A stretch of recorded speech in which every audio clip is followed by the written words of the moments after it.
compared to, oh my gosh, he is the worst person imaginable. But knowing that he's lived all these lives, it's okay. And we don't just live and die one life. You know, it's really okay. So,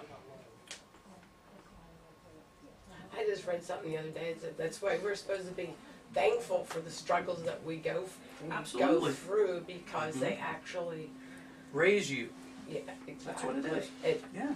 They, I don't look at it as positive or negative. I look at it as opposition. Mm-hmm. Without the opposition, if it wasn't here, if everything was hunky-dory, we might as well just be right back where we're in heaven. Yeah, it's like, yeah, why? We're here for soul growth. Yeah, everybody always says that about this. Why do we have struggle? I gotta tell you, it was tough for me to wrap my head around. Like, why in the hell would I decide to be here to go through this when I could be in heaven? I know it. I must be out of my mind. So the certain channels that I've listened to and the different spiritual people and the psychics that have come through and talked to me, they've told me why. You know, every person that's here on this planet at this particular time is a brave soul. You had to beat out all these other souls that are in the universe to be here on this earth at this time, in this timeline, to experience what we're experiencing. So it's amazing to think of that. And, you know, this just simply means that we're not puppets on a string. We have free will. We can do whatever we want when we want to do it. But consider this. You write out your contract, which some people call, I just think it's a life path, and you have free will. So you're on your path, everything's hunky-dory. Next thing you know, free will says, I don't want to go this way.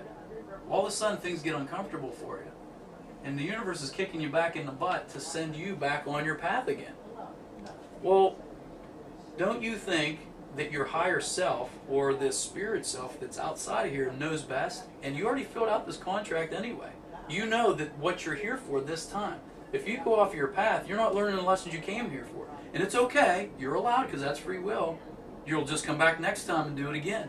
So why not get it right the first time? When things get uncomfortable for you, or there's a confusion up here, it's a battle between spirit and ego.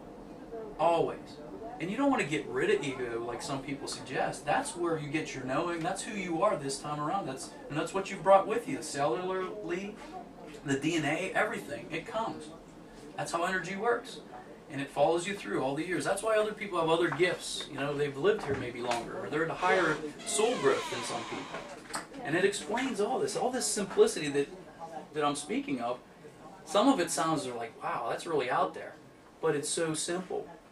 It really is. So you think that, I agree, like with the whole reincarnation thing. Okay. But you think that, like, it's almost necessary for us to come back and be a murderer to learn that life lesson? Yep. I think every single person in here or on the earth has done that or will do that as a soul lesson. Because that's a part of humanity. That's what humans do. And how would you know what it's like at a DNA level or an energy vibrational level if you haven't experienced it? It's so much different than to look at somebody and say, boy, that really sucks. But to stand in their shoes and experience it, that's a totally different thing. So I really think that and that's why I think it's okay. You know, to listen, and it sounds crazy, be like, you know, that murderer, he's in his perfection. He decided to be here for that. What blessing came out of that, though? There's always an equal exchange. So if you look at it in the eyes of unconditional love, and it was a planned event to help someone else raise in their consciousness, doesn't it make it a little easier to tolerate?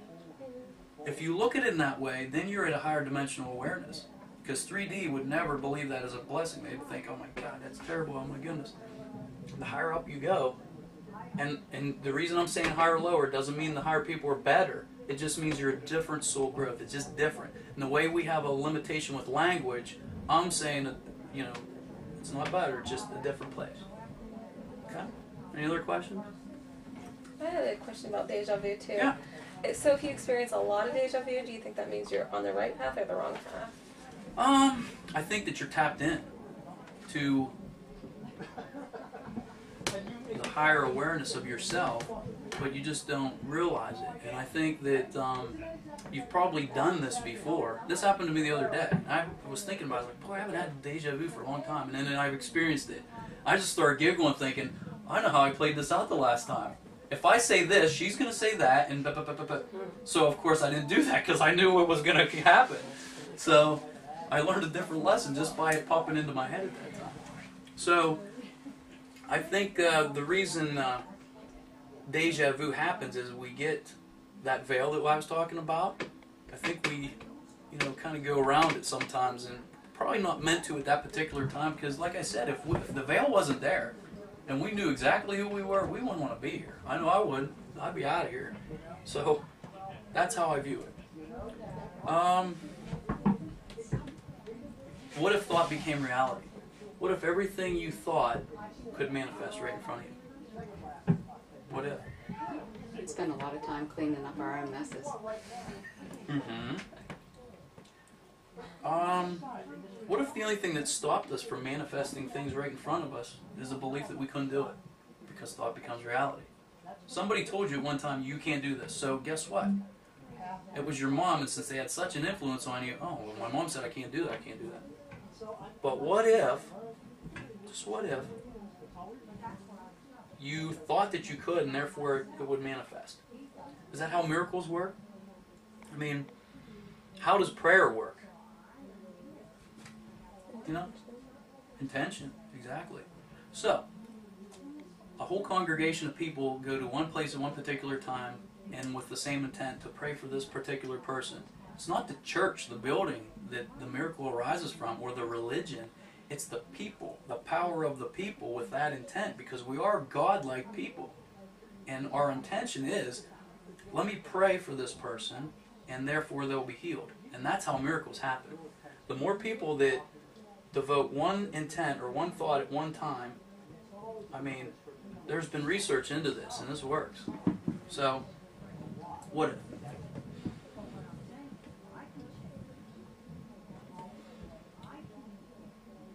Okay, this is cool. What if almost everything we've been taught was nothing more than a lie or to manipulate and control us? Why do you think that would happen? Anybody ever think about that? Or do you just think, well, let's just go about our day-to-day life? I mean, there's some crazy things out there like, why can't they fix this?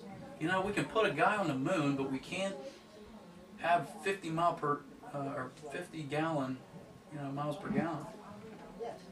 I mean, there's so many things out there. I always question, I don't understand this. This doesn't make sense to me. So then it comes down to energy. It comes down to years and years ago of where we started from. Where did humanity start? We've been told, and I'm guessing here, I don't know the exact math, but just for instance, say we've been told that we're a species that have only been around for 5,000 years. And before that, we didn't exist. Okay. So the way evolution works and the fossil records work, the scientists know how things have evolved into what? How is there a missing link from the caveman to the current human? Where is that gap, the missing link? No one has ever been really able to figure that out. What if, thousands of years ago, we had these ETs that came, landed on this planet, wanted something, such as gold, silver, copper, not for the value of making necklaces or anything like that, but for computer chips and their technology. And they were kind of lazy, and they were like, I don't want to mine that stuff. Oh, we have these indigenous humanoid beings here. Well, they're not smart enough, and they're not trainable enough to do it because they're more rebellious than anything. What if we manipulate their DNA in a way that allows them to become slave species, like this gentleman here suggests? Could that fix that gap that we've always been wondering, where are we? And what if this gentleman, Michael Tellinger, who he talks about, humanity being much older than what we've been told, and what if the carbon dating from these structures that he speaks of is, say, 10,000 years old? Does everything that we've learned from 5,000 years and all the religions that we've been taught up until now, does that change things? It would have to. We don't know what happened before that. We haven't been told it. Quite frankly, we haven't been told the truth. So what if we're these little worker bees all on this planet and we're just doing our thing, you know, and we're making these billionaires, and it's only a select group of people that are making all the money, and the reason behind it is because they think that they're above us. Okay? Now, this gets into some, if you haven't been blown away already, this gets into some really crazy stuff. What if, because of 3, 4, 5D that we talked about, what if most of the people that are asleep on this planet, about 85%, are in 3D? And picture a box, okay? A box within a box. Here's the ETs. They're in this box because they're stuck in fourth dimensional awareness. They can't raise in their ability to go any higher because they're so fixated on money and materialism. And they want us to do all the work. So they're in this box. They can't rise in consciousness. They're in 4D, say. Say the rest are in 3D, which are in a smaller box. Well, what if, because we are this spark or this co-creator of life, that we're all waking up at this time? We're all remembering who we really are. What if by virtue of this 2012 phenomenon where the energies are coming through as the planets align, it's changing our DNA, waking us up to who we really are? We're raising to the 5th dimension and above. All of a sudden we're outside of this box. Now the controllers don't have control over us because they can't touch us. They can't even think to where we are because they're so fixated on money and greed and the materialism that they can't raise. They just, physically they can't. So now we're up here looking down on them out of compassion and also out of a Christ consciousness or above awareness of, wow, we've been asleep all this time. Look, we've been slaves to these ETs who they can't even raise to us at this point. I'm just saying what if. Okay? Now, I know a lot of this sounds crazy, but it is what it is. Okay, let's talk about the veil a little bit. I mentioned it a little bit before. If this veil wasn't before us to make us aware of who we truly are, I'm telling you right now, if I knew that I was a god and I could be on a beach somewhere with no resistance and just sitting there enjoying the nature of planet Earth or wherever, I would be there, not in this 3D. So I really think that that's what this is. So, what if we are all made in the image of God? We discussed this. We're this little spark right here. And Jesus said, we will do these things and greater things, right? How is that so hard for us to believe? Why do we have to think that we have to go into the future 2,000 years until we're smart enough to do it? Look where we've come in 50 years with technology, you know? I mean, thought becomes reality. If we truly believe that we are co-creators of this thing and we can change this world, we can. We will. But the limitation is that you guys are just dumb monkeys running around on this planet and that's it. You know? That's it. So, you know, I don't really think it's a far stretch to believe that if Jesus Christ, who was a human being, and it says in the Bible that he was man and God, that's who we are. And if we do those things and greater things, I don't think it's a far stretch. But, you know, what if? So let me recap. Are we spiritual beings? Are we? Are we alone in the universe? If we are this, here's our universe. Here's our planets, and they're all here. Here's the stars and all. Where does this universe ever end? It doesn't.